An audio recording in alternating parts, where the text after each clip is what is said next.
today by one of our partners, who is a marketing maven herself. Stephanie, you want to say hello to everybody? Hey there, it's great to be here, and I'm excited to share some of our stories and hear some of yours and your questions. Thank you. And then also joined by another ed tech vendor in the space who is somebody I've enjoyed working with in the past, as well as having some good times in LA in that last NACAC with. You want to say hello to everybody? Yeah. Hey, everyone. Dallin Palmer. I'm one of the co-founders here at Halda. If Halda's new to you, we're an AI enrollment platform covering personalization, which is probably why we got invited here, on the web, email, SMS, and phone. So good to be here. Happy to talk, and hopefully you can share some good insights. Love it. Thank you both for being here. I feel like I'm getting distracted by the chat because there's like apparently a comedy show happening over here with jokes. I did do a prompt. Yes, yeah, the jokes. Should we read this first one? Okay, this is a risk because I'm reading it live. So hopefully, Adam, there's no bad words in here. Okay, why did the enrollment marketer break up with the CRM? Because every time they asked for commitment, it responded with a drip campaign. We'll keep dribbling these out. I hope we have a lot of marketers on the call because this is only for us. Comedy gold. It's funny because it's true. All right, let's get into a really quick slide here, just agenda. I want to make sure everyone knows what they're in for. Hopefully this is what you signed up for too. But we want to just talk a little bit about why personalization matters. Oh, someone's finding the controls. Oh, did I do that? I was sorry. I was trying to respond with a laughing face to Adam. Sorry, Adam. And sorry. No, you're fine. This is fun. I am going to turn it off now. I love new software. We can play with it. Okay, so yeah, today's agenda. We're going to talk about why personalization matters now. And then we're going to talk about Campus ESP and Halda, get a little bit into how we help you guys do that. We really hope this does not turn into a sales pitch. It is so not in our intention. We just want to kind of show you some of the tools that we're developing that help you do this and the impact that some of our customers are seeing that we can kind of say, yes, this is helping, this is working. And then there's no better person to do that. That's Stephanie. Stephanie is going to walk through what they're doing at the University of Montana. They use both of our systems. They also do a ton of things at their own department. She's going to kind of walk through their vision on how they really try to have a personal experience for their students and their families and how it comes together. And then we have a couple pieces of advice at the end. And really at that point, want to just have a dialogue with all of you. So make sure you're putting those questions in the chat. All right, let's get into it here. So I think that this is probably one of those things where I'm going to tell you a bunch of information that you're going to be like nodding your head and you're going to be like, yes, no, we already know. That's why we came to this webinar. But just to set some tone here, on why personalization is such an important thing these days. I think the easiest way to put it is that it's an expectation at this point. This is not innovative almost at this point. It is an expectation from your audience because they've been exposed to things like Netflix and Amazon for years. And so consumers today just expect a personalized experience. It's what they've grown accustomed to. And 75% more of these consumers say it's a key factor in their decision-making process. Now, this, if you look at it, is from McKinsey & Company, which is talking about the entire scope of buyers across all different industries. This is not higher ed specific, but you can assume that anybody who is talking to your institution is also a Netflix or an Amazon or any other system user. And they're not going to think separately about, I'm buying an education versus I'm buying picture frames on Amazon, right? They're still thinking that this is how I digest information. This is how I learn. This is how I get engaged. This is how I feel emotion tied to a purchase. And there's expectations there that it may even just be subconscious with them. And Mel, I think it might be helpful to ask this question. Stephanie, maybe you can help us answer it. As we get started with this, 75% of consumers expect personalization. I think there may be in the audience and amongst marketers different definitions of what is personalization. Stephanie, would you mind, like, what does that in as a category mean to you? I think that personalization is the marketers doing the work to use systems, tools, and content strategy to ensure that they're saying the right things to the right people in the right moment. Okay. And that is a trick. In my section, I'll talk a little bit more about the University of Montana, but we enroll people who end up getting law degrees. We enroll people who complete an associate's degree. We enroll people who do 4+1 and end up as pharmacists. We enroll people who learn how to weld or drive a truck. And so the conversations that we begin at the prospecting stage that we need to have for the process stage, getting through app gen, is so different. It's really the only way to live, but it's also quite a trick to do it. And I'm grateful for these two partners to support us in those efforts. So right message to the right person in the right moment. It's absolutely necessary. Love it. Couldn't agree more. I even add like on the right channel too. Yeah. Because Yes. there's so many different ways now to engage, and it's not a one size fits all approach, obviously. And sometimes we see, particularly with particular demographic audiences, there is a propensity or a reliance on a certain channel. And if you can meet them where they are, you're just going to have better engagement, obviously. Yep. 100%. Love it. And this is a little bit email specific, which I mean, like I just said, multiple channels, but I think we can all probably agree that email tends to be one of the most common channels that we all utilize. And that is probably still one of the most preferred, even though there's various other ways we can get in touch with students and families these days. But looking across emails, like personalized emails do have a better outcome, right? So they're going to see a 29% higher open rate, a 41% higher click-through rate compared to non-personalized ones. Those CTAs, when you personalize them to that person based on that timing and stuff like Stephanie was saying, 202% improvement in actual conversion rate. So it's not just, I think, and you guys, I'd love to hear your thoughts on this. I think people started doing personalization because they wanted to evoke an emotional outcome. They wanted people to feel seen, heard, responded to, tailored. And that's why maybe that's the impetus to doing it. But there are significant enrollment outcomes that can come out of this personalization as well. So it's a strategic move as well as, I think, just a human move. Yeah, I think so. This last week, I had this idea pop in my head, and so disclaimer: I've not done significant research on this. I can't back this up. It's just like a hunch. But you'll see a lot of reports about how over the last several years, there's been a decline in trust of large organizations, whether that's the government or the whoever. We trust big brands, big organizations less and less and less. And so the inverse of that is an increase in trust in individual relationships and authenticity in people right? Mm-hmm.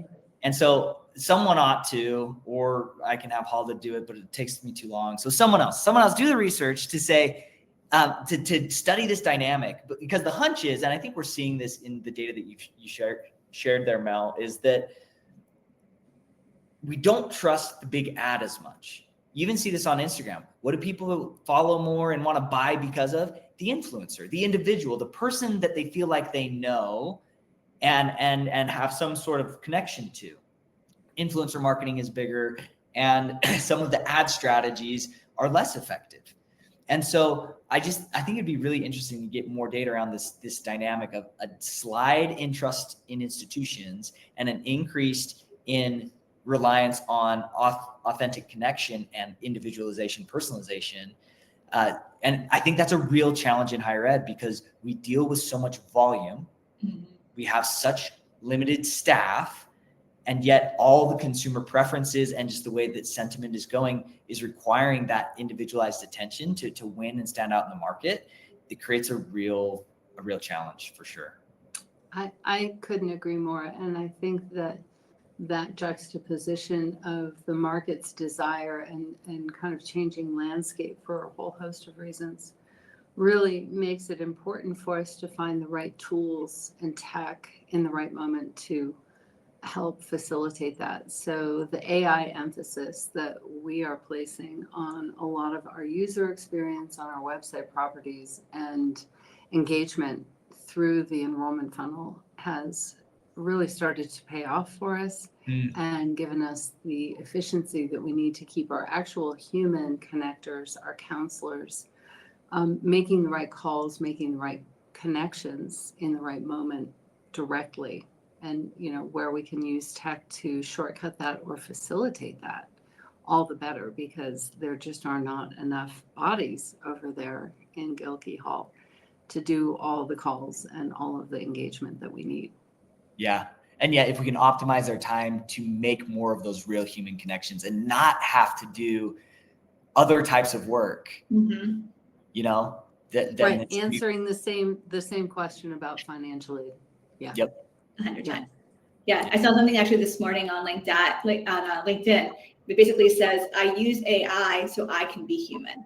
Yes. And it's such a simplest statement. I was like, but yeah, let's let the AI take the tasks that are menial, repetitive, automated, so that, like you said, Stephanie, like the people can reach out person to person and have the bandwidth to make those connections that no tool is ever going to be able to replicate. Yep. Right.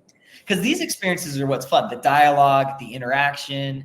And yet so much of our days, I think about this often. If I ever have a day where it's like heavy, just computer work, I just like, why do we do this as humans? Why are we hunched over doing this for so much of our lives? It's the worst. We're not built for this. Yeah. Anyway, soapbox. There'll be several of those, I'm afraid. They're fun moments. Right. Appreciate it. Well, Dallin, we'll talk about yoga and the benefits of breaking up your Are we going to have a mid-webinar yoga break? we'll see how it goes. I'm not in the right call room for that, guys. Tree pose for everyone. There we go. I love it. Okay, moving on here. Just another couple of little stats here. I think we're hitting this idea home here. But I love this. This is a stat that we pulled. We do a survey every single year of prospective family members of students that are looking at our customer institutions. Last year was like 11,000 parents have participated. And we see this the last 2 years, it really jumped to the top of this list, was the importance of experiences on where they're deciding their student will enroll. Obviously, it's a joint decision, but when they're thinking about their influence, the quality of the communication from the school to them individually, not to their student, not to the family as a whole, but to that parent or that family member as a person, is the third most important thing. 94% say that this is like the top experience. And I know, like, even a couple of years ago, I feel like families and parents, where my perspective comes from, we're getting like CC'd only, or getting like to the parents of. That is like the antithesis of personalization. And so as we can kind of include these people in the conversation in a personalized way, it is so impactful, and it definitely impacts where they are able to kind of help direct their student to go. I agree with you, and I would just throw in that we need to open the door for them. We need to be welcoming, but we also need to recognize that they are sneaky, and they don't always want us to know early on as they're coaching their child into, taking an interest or directing them where they might put their interest in terms of institution types or sizes or certainly locations. We know the moms, the dads, they're out there, they're doing recon. And so one of the things that I might get to is just in an admissions microsite that we built, we give them a space to identify and go down a particular content pathway that is curated specifically for parents and families. That's a really important designation.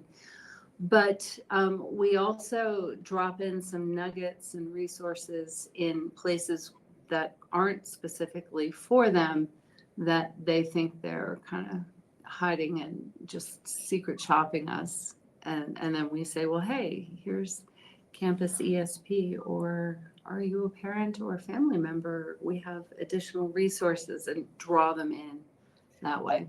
I love how you all have done that, because especially with what you said there at the end. You have additional resources to help you. In general, we found, and this speaks a little bit, Mel, to the next slide, that is we've in higher education, we've sort of come to accept stealth shoppers or people kicking the tires. It's just, hey, that's part of the thing. But we found that largely we had so much stealth visitors and unidentified people because we weren't offering more immediate value. And you'll find that as you do things like what Stephanie said of, hey, I've got additional value to give you if I know who you are. So the more you can give that exchange, right?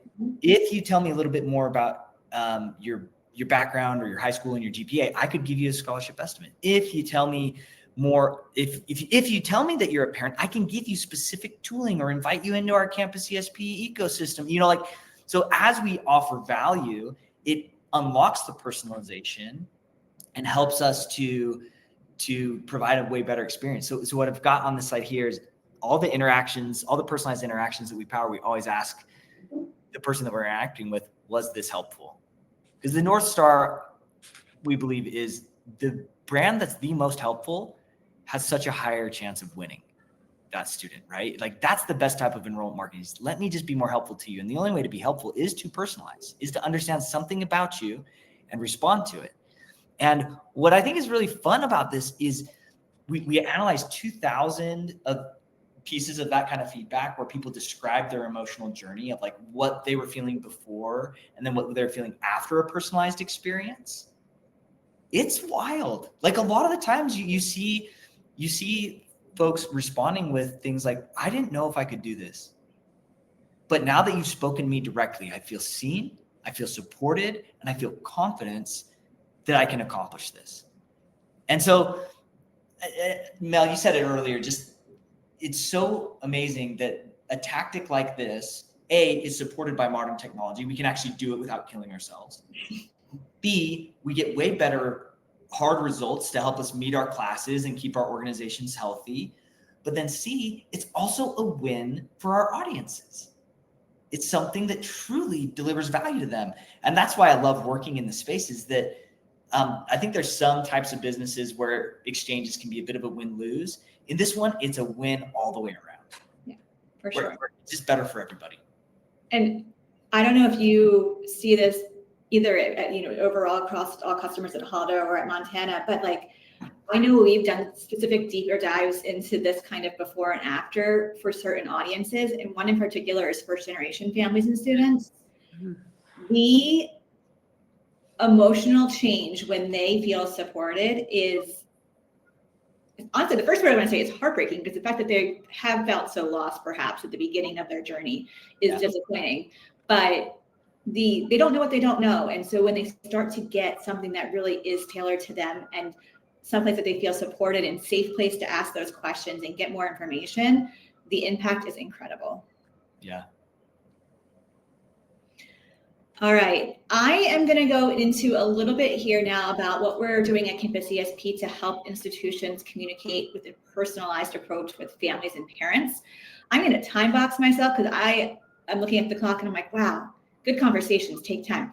So I'm going to try and get through some highlights here in 5 minutes before I then hand it over to Dallin to do the same thing about Halda, because we really want to save the bulk of today's conversation for Stephanie to be the star of our show. But please, Stephanie and Dallin, as we talked about before, please interrupt me at any point here as we start walking through some of the ways that we're helping with personalization for families here. So going into some of the data here again, 97% of parents are involved with their college students' college certs, and I don't think this is a mind-blowing stat. Of course they are. They are probably the financier of it in many, many cases. And they are their child's biggest supporter. So yes, they are going to be there. Some of them are going to be a little bit more in the front of the line. Some of them are going to be more on the sidelines, but they're part of the conversation and they're part of the buying committee.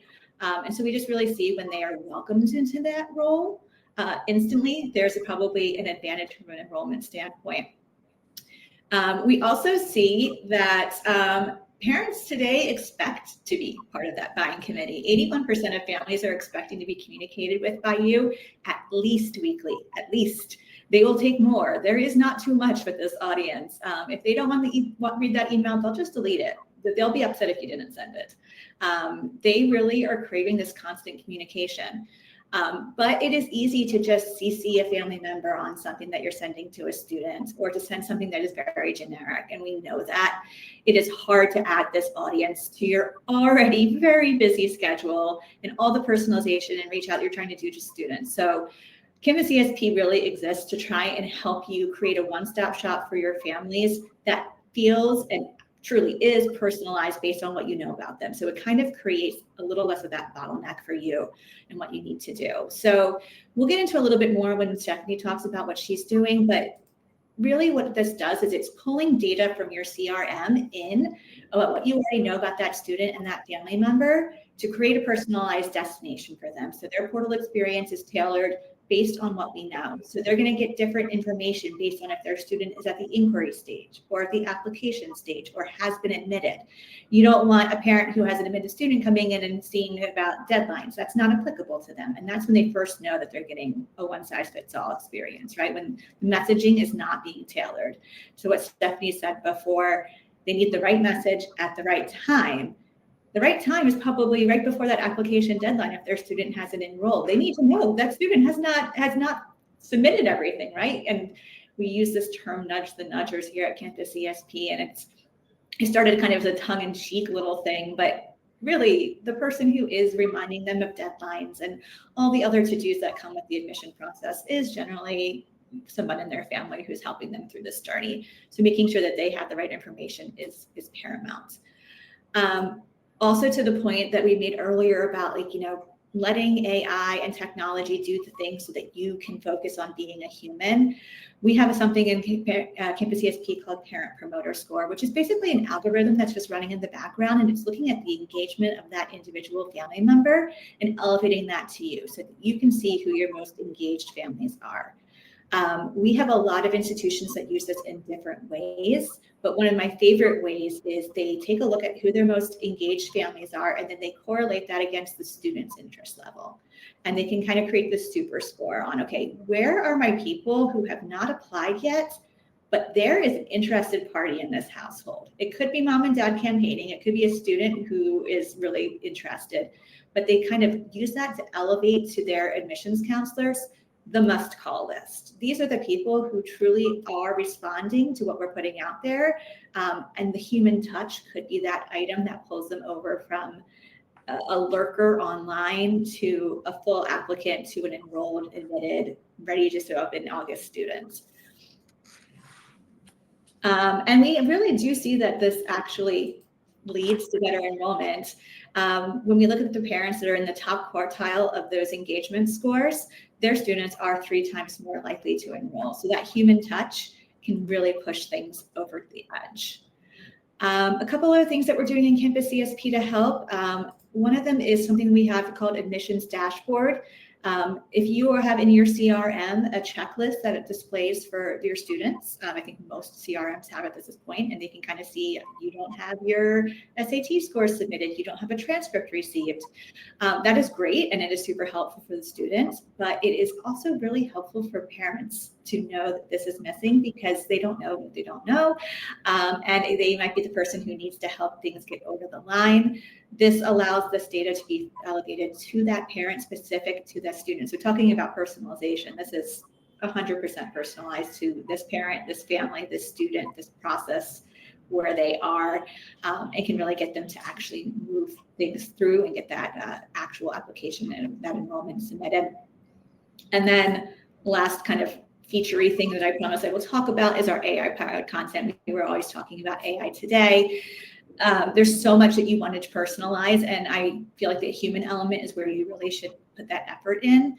When it comes to communications, if AI helps you do more faster and scale, it can be such a huge resource. So we have a lot of tools built right into Campus ESP as you're building out posts for your portal, email communications, SMS text messages, whatever you're working on, the AI tools help you do that. You can do something completely from scratch, kind of like in a chat GPT model, but you also can do things that are specific to working with families.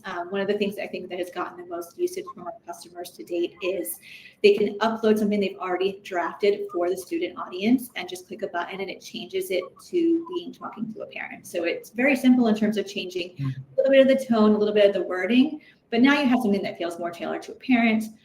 We also do translation, and that is huge depending on what kind of populations you are serving. You can really speak to them truly in a way that is going to resonate with them. And then we really, like we talked about this before, but we definitely see that this impacts. Some of the stats we pulled in earlier were high level. This is specific to Campus ESP, but we do see that students that have a parent using Campus ESP have 7% higher yield rates than average. And this is across all different shapes and sizes of schools. You can see in some of this featured here, like some schools have higher, some schools have lower. It really depends on the populations they're serving and where their yield rate was before. But this extra effort to not only talk to parents strategically and specially, but to do it with personalization and really reflecting what we know about that family and that student definitely has big compounding effects when it comes to enrollment.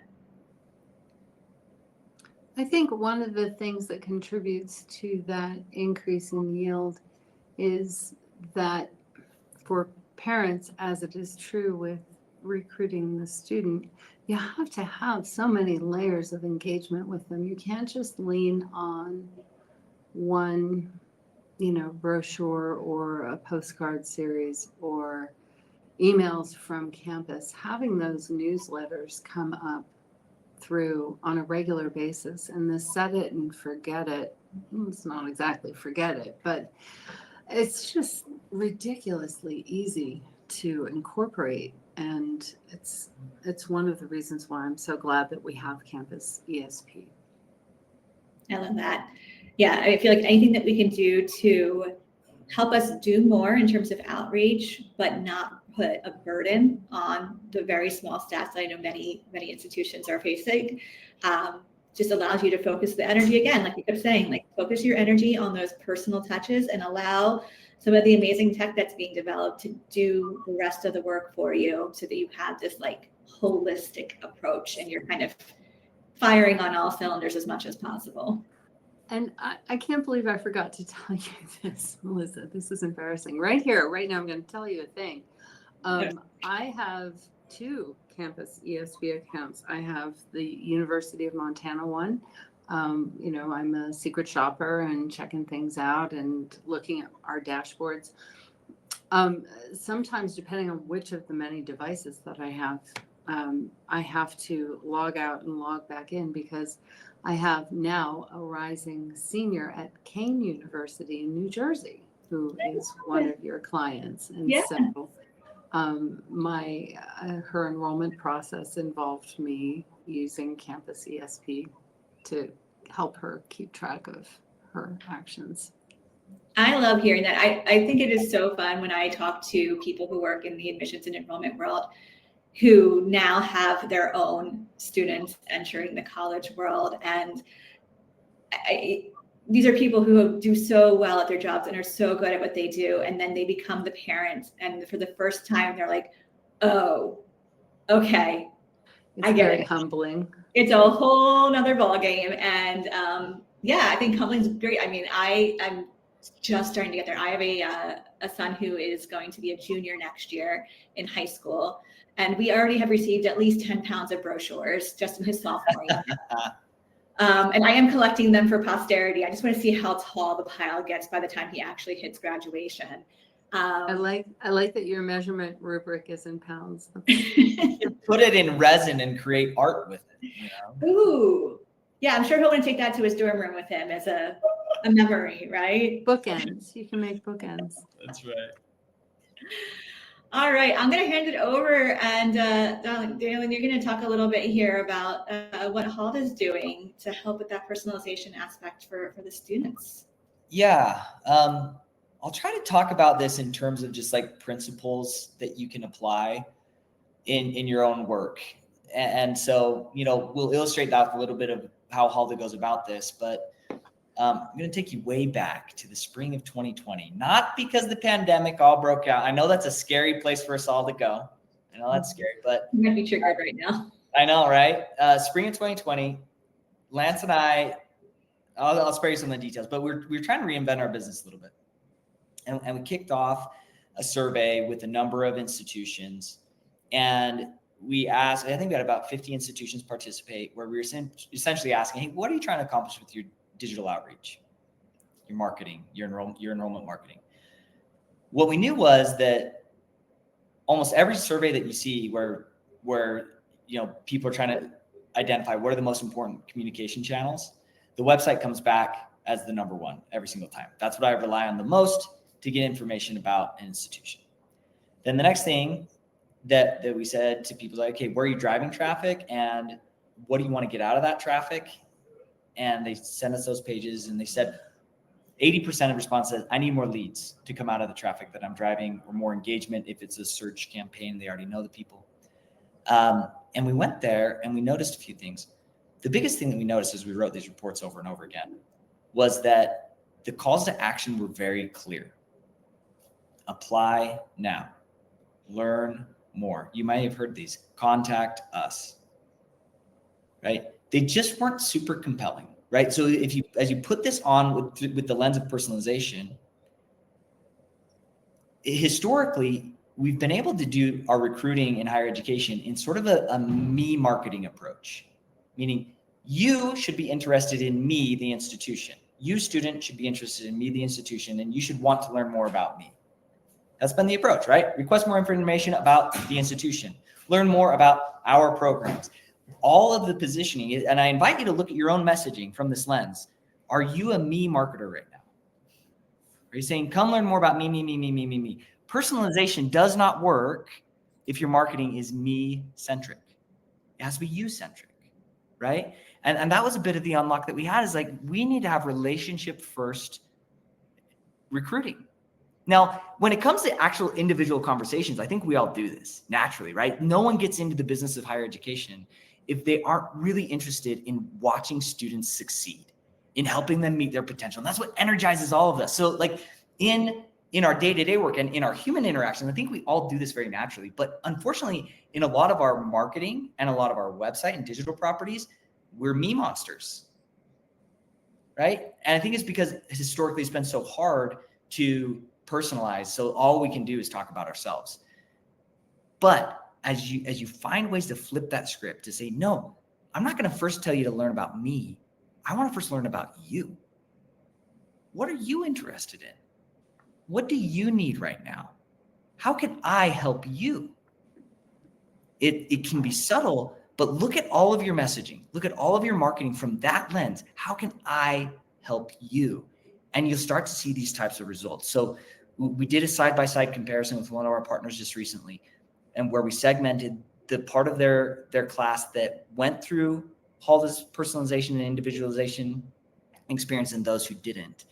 And those who did had a 300%, 360% higher conversion rate from a lead to a deposited student than those who didn't. So again, you don't have to use Halda to individualize the experience, right? There's likely tools that you can use today. You can likely rework some of your stuff, but the first step is simply to take a look at what you're doing and saying, am I asking about the person and how I can help them, or am I asking them to learn about me? And it's subtle. So take a look at it. Just a 2-minute overview. How has Halda solved this problem? I'd love to pat our team on the back. I do. I've got a great team, but we didn't invent this, right? We took the playbook from some of these big companies, right? So let's take a look at how some of these big companies do it. Number one, and it's hidden in like the slides version, this all progresses nicely. But number one, when you first signed up for Netflix, there was a survey where they didn't say, learn about all of our TV shows. They said, what do you like to watch? I've got 1 million TV shows, but what do you like? And then they encourage you to search. They watch all your behavior, right? To then be able to recommend, out of the millions of shows that you could watch, here are the ones we think are best for you, right? And then that also plays into their communication strategy. The emails they send aren't the same, and they're not even bucketed to like this persona and that persona. It's individualized to me. Unfortunately, this one was like a sports thing and not like, some sort of sappy soap opera. I like those too. But for my persona here, it's better than this, I think, for the recommendation I got. So it's all individualized based on all that data integration of like what is important to this student. So think about how your ecosystem is similar to Netflix. Let's go back to this. We did a survey the other day with a partner who had 750,000 pages inside of their website environment. That just, ugh. And for the poor administrators there, like they inherited this problem. I mean, they've got to take a chainsaw to that website. But the point is, even with a website that's much better managed, Stephanie, when you were saying, I've got this type of student, I've got that type, I've got some that'll be welders, I got some that'll be, oh gosh, you said, Lawyers. Who gives you your pills? Pharmacists. Pharmacists. I could not think of that word. So I've got all sorts of different types of students. So even with a really tightly managed website, I've got a lot of pages. I've got a lot of content. What do I recommend to you? Right? So here's how Halda goes about this to help institutions solve this in a really personalized way. Number one, we upgrade all of your inquiry forms from learn more or learn more about me, right? To tell me more about you and let me use that instantly to give you individualized content in return. We also will take over your site search and upgrade that to AI search so that, again, that is not only an input of data, what's important to this person? What are they looking for? What are they trying to find? But again, we want to give them instant personalized answers there. And then we tailor the website experience. Similar to Netflix right here, we'll say, hey, based on everything we've learned, the pages you've visited, the forms you've filled out, the searches you've done, here's the content that we believe will be most helpful to you. And if you don't want to be on the website, we know that's first and foremost number one. You can also come and text with us to our AI agent. If you want to talk to an AI agent on the phone, you can do that. If you want to be handed off to a human, we can help you schedule that, right? So we try to just be there for them in any channel, and the results have been pretty fabulous. Like, as you upgrade your forms and make them way more user-centric, you'll see a huge increase in your conversion rate. Working with La Sierra, we captured in 3 months of 2024, we didn't work with them the whole year. In 3 months of 2024, we captured more inquiries than they had in the last 2 years, simply by putting more of an emphasis on the visitor. How can I help you, right? What moment are you in, to what Stephanie was saying? And then for the AI-powered emails, a lot of what we do in that scenario is behavioral-based triggers, right? It's not part of a drip campaign. It's way more about what actions did you take? What does that tell me about who you are? And what should I be sending to you based on that? And we've seen a 25% click-through rate by having the timing based on a behavioral trigger, and then B, having the whole content be individualized for that user and what they've been doing. And so these are just some of the tools. I think what I just double click on is our teams are so small and the expectations are so high. You've got to find ways to leverage the current technology to help you individualize it. And because it's there, it's at our fingertips, right, to be able to take that work off of our teams. I love it. All right, I'm going to launch a quick poll here so that we can stop talking and we can let the audience here talk a little bit. So in your chat, you guys should see this poll now. And I'd love you to do a little self-assessment here. There is no wrong answer, be honest. I can't see who it is, so no one's gonna judge you. But what does your personalization look like right now at your institution? Are you guys, really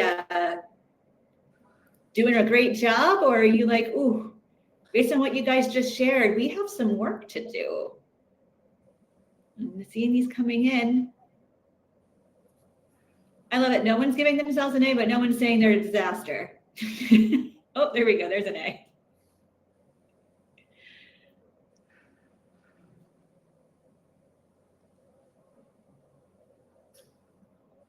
And I don't know about you guys, but I feel like these results actually are not surprising to me. These kind of felt like I would, if I had to have predicted where these would come in, this feels natural. I think most of us are trying, and most of us know we have room for improvement. And I think that's completely fair. It's as long as we're going the right direction and trying to do more with our limited resources and time, we know that it's going to get to a better place. Looks like a bell curve to me. Yeah. Beautifully done. All right. Whoop. All right. So I'm going to pull this off of the screen here. And we are going to hand things over now to Stephanie, who you probably are actually here for. So Stephanie, you want to take us into what you're doing at Montana and using all these things that we've been talking about to really kind of pull this all together. You bet. I'm happy to do it, and I love this conversation. So the story about Montana for the past 4 years, which is how long I've been hanging out with these fine folks up in Missoula, is a kind of long, complicated one. I'll just take it from walking in the door with Jenny Petty, our CMO or VP for marketing, 4 years ago last month. Yeah, we had the opportunity to do a whole bunch of things really fast. And that really fast part was because the institution had suffered a pretty significant enrollment decline many years earlier that had just persisted and then was exacerbated by the pandemic. The institution had a big chunky website that was kind of old and had content, as you can see here in my panel, dating back to a previous century, which was really frustrating. But we were developing and needed to launch a new brand. And I learned in my very first visit to campus that we had the ability to work with a second domain. So we had the primary site on umt.edu, and we also own umontana.edu. For those of you who've been around for a while, there was a time when EDUCAUSE, who was the arbiter of .edus, let institutions have more than one, and Montana was in early and chose the two that I just mentioned. So we took the second domain and we developed an admissions microsite using the Modern Campus CMS, which offered personalization, behavioral and contextual. And for a number of reasons, we were not able to sync up our CRMs to, and now actually 3 that I think of it, but we are working toward that particular goal now. So we developed an admissions microsite called uMontana, and you can go have a look at it right now. It's umontana.edu. To implement, to demonstrate our new brand and get personalization functionality in the marketplace to support our recruitment efforts, but also to take the pressure off of that original website, the UMT site. And just a year ago, we were able to relaunch that site with the new brand and very carefully knit it together with the admissions microsite. So that has been a really awesome set of circumstances, but also a really complicated one. One website is more than enough, I think. And then when you find yourself running 2 on 2 different platforms, and oh, by the way, you've got to think through all of your different market segments. It's a lot. But it's been fun, and the team not only surpasses the occasion and just does incredible work.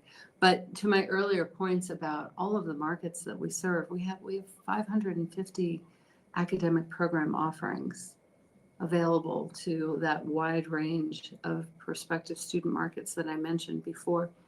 And so getting users to tell us more about them, to Dalen's point, like, let's not make it a me story. Let's learn about who are you. And thinking back to parents and families in particular, we really need to give them a place to go to. They may not go right away, as I suggested. These are two examples from the U Montana site. On the left, you see parents and families of prospective students. On the right, high school counselors, another really important decision influencer market. So we have these assets, and knitting them together with Campus ESP and, a few other tricks that we have up our sleeve. And then Halda comes into view for us last year, has just been a whirlwind of opportunity to be aggressive in piloting, which is maybe my middle name. I love to try something new. And working with partners that care as deeply about data as I do. I've been in the higher ed space since 1991 in my marketing career, and learned really early on that if we don't understand how things perform, we're just taking good guesses based on our own limited perspectives. And so I'm always chasing the dashboards. I'm always forgetting my logins and then having to work with my gracious partners here to help me get back in. I'm glad for that. Here are just a few other panels. This one comes from out of the homepage. Users are able to self-identify as a member, a parent, or a family member. And if they do, we drive them very quickly to the Campus ESP sign up. We call our instance of Campus ESP the Grizz Family Portal. The University of Montana is the home of the Grizzlies. We are the only Grizzlies in all of the United States, by the way. UCLA tried to get it, and they're the Bruins. Who knows what a Bruin is? Anyway, so in a student life section where we know that moms and dads and aunties who are helping out are looking on behalf of their students, they snoop around in this student life section. And so we say, hey, kind of a side eye wink. We know you're here. You might want to connect and get this additional information. We also do a lot of promotion of our Grizz Family Portal in campus events. So this is a graphic from our team upstairs that was used at our admitted student days. But we also put these things out and use email, social media, and some other venues to help promote this resource higher in the funnel to prospective students, maybe parents of rising seniors, rising juniors, sophomores, even freshmen, and getting them in there earlier. So one of the things that I'm thinking about going forward is how I can curate content for those parents of younger prospects inquiries to keep them interested and engaged and give them things to explore and think about and do before it's really time to push in on the application season. That's one of the spots in my head right now. The other thing I wanted to mention about our relationship with Campus ESP is that it was working so well for us, and we've had it since I think almost as long as I've been around. Our friend Devin Carpenter, who runs our orientation and first year student programming, is using it for our first year parents of first year students. Josh, you asked a question. Do you find that the parent-family factor is a relevant audience to be concerned with in the graduate level institution? Yes, more than you think, but they're even slipperier than the rest of the market. So it's, I'll say that my colleagues in the graduate school are hesitant to be as aggressive as reaching out to parents and families, but we can take some softer sell approaches and help them out. We do not have Campus ESP for graduate. Our instances are only for undergraduate at this time, but I'm trying to get personalization a little bit more firmly established through Halda with our graduate market. And I think that this is another swing that we'll take. So I appreciate that. How can recruiters tailor their outreach to different segments, such as first gen international? So, you know what, that's a tricky bit of content strategy and calendar planning And we're in the process of doing that right now. Did a big sprint on Monday afternoon while I was here in town to think about what is our baseline? So you've got to understand what are the baseline key positioning themes and call to action themes that you need in your comm flow based on where they are in the funnel. And then lay on top of that for each student type also. So freshmen, first-time freshmen, different than transfer students in terms of actions and engagement that you need from them. And then you want to overlay specific markets and their unique needs. So my very next meeting, happening in 5 minutes, is working with our Indigenous population leaders in understanding a little bit more about how parents and families in particular in their enrollment circumstances, what they need and what's different about their enrollment circumstances. We just completed that exercise for military families, another submarket. And so the process will be to develop personas and user journeys for those market segments, and then develop the additional ComFlow pieces or alternative calls to action that need to happen in our email messaging, our blog strategy, our social strategy, as well as our website content. And in that personalization experience, where do we cull out those unique markets like military families, prospective traditional students using military benefits from a parent, for instance? Where do we pull that into view and do a variation on an existing comm or a very specific one for that market? I'm going to push forward. I have just a few other key points I wanted to share with you. An example of how our website, UMontana, works in personalization. This is one of the very first plays that we made and has been really successful for us, is based on geolocation. So when we can know where the user is visiting from, we can make a different play on our homepage and in a few other sections of the website to talk about the value of location. And one of the things that I know from a previous life as a consultant is that students in our backyard don't always feel awesome about coming to the school that they've been riding their bike around the oval out here, or coming to band camp for 4 years, or mom or dad works here, or it's the school in my backyard isn't always the shiny beacon on the hill when you think it's time for me to get out of this house. And so we recognized that our original plan to position Missoula, position Western Montana, to talk about the wonders of the American West will only play well for folks who don't already live here. And what positioning and what conversation would we have in person with a prospective student from Hellgate High School, which is just right over there? So to that end, our local play, if you are in Missoula, as I am right now, is not explore Missoula, because boy, that feels dumb. I know everything about this town. No, you need to look again and go deeper in your exploration of this institution, because we have ways to get you out of town if you're interested in doing that.